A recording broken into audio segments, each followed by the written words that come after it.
I had a situation over the weekend that just kind of led me to think that I should do a video about it, really. Um, so, what was the statement and what's it's led me to think? So, it seems so innocuous. It's really funny when I sort of do this. Sometimes I kind of thinking, what's the point? And it probably almost shows a little bit in terms of what an overthinker I can be sometimes. But I like to believe that my thinking always has a purpose and will lead to a place of well-meaning and intent. So let me give you the context. I was sat in a lounge with my girlfriend's parents, and I was having a cup of tea and a chat with them, and they offered me a biscuit, and they offered me a biscuit, and then they offered me a third biscuit. Now I took the first two biscuits. When it came to the third one being offered to me, I said, no thanks, I've had enough, I've had two. And John, the stepdad, turned around and sort of said to me, oh dear, yeah, you might have to do some press-ups or something if you have a third one. And it was a bit of a joke and what have you. And I understand why, and it's all good. There's no knocking of anything kind of going on there. But it just sort of led me to believe, why would I only have two and not a third? And I think it's possibly really within me I've built a sort of resistance to keep going and doing things again and again and exploring and understanding habits a bit. And we always have that thing in terms of one more won't hurt. I can have another biscuit, I can order another drink, I can miss the gym this time, and of course you can. It's all good, it's all fine. There's not like a massive issue or problem with saying yes to another biscuit or missing the gym workout. It's when it becomes repeated and a new routine starts to instill within you because of that habit and that behaviour. And I think I've kind of got myself to the point that obviously over time now I do think of saying no to things repeatedly. And I think very much specifically in terms of my days of smoking. I used to smoke excessively.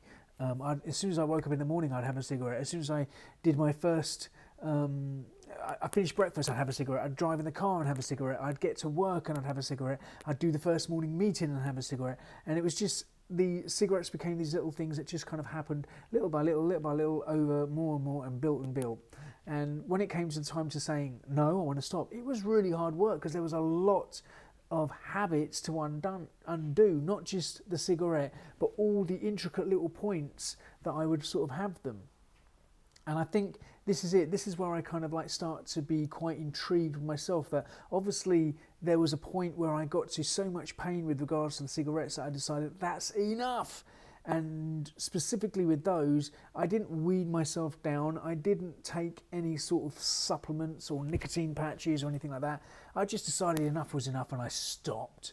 And in that day, in that moment, I decided I'm never going to smoke ever again. And that has been the case. Literally the only thing I have now are cigars, about 20 a day. No, about 2 or 3, maybe I might stretch to 5 in a year or something like that. I don't go and smoke them with any sort of like regularity, but there's something that I mindfully do, and the habit is flexible and goes all over the place.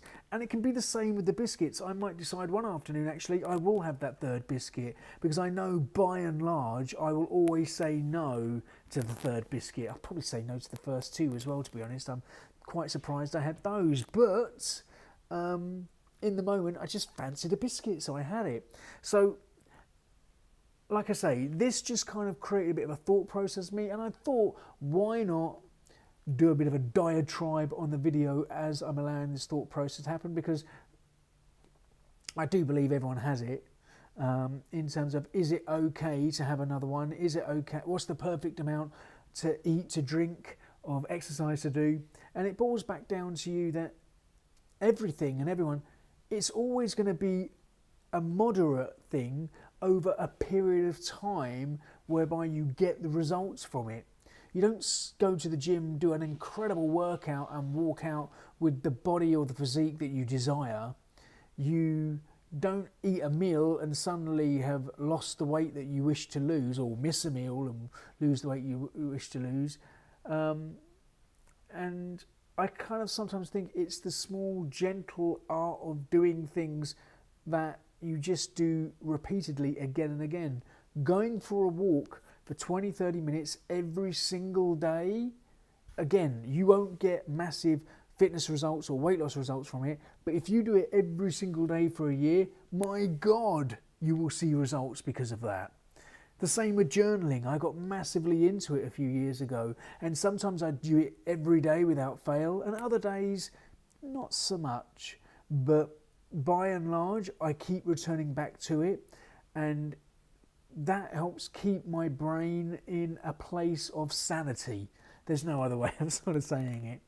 So the purpose of this video is really just to kind of bring attention to doing things continually within moderation and allowing that compound to build over time to get the result that ultimately that you want. It is possibly the most boring answer that people ever want to hear, because everyone wants to hear what's the fastest thing, what's the quickest route, what's the top tip, what's the shortcut.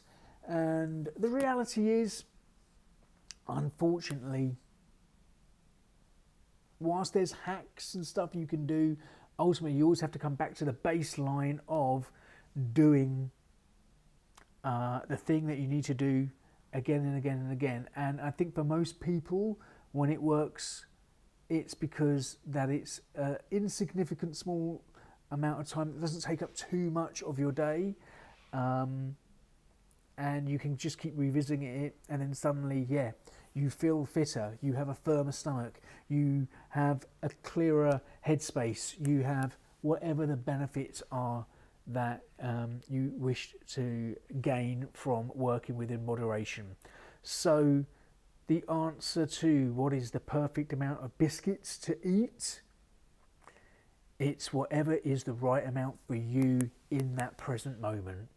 Maybe it's one, maybe it's two, maybe it's three, maybe it's none. Have a great day. I hope you enjoyed my little video. Bye bye bye.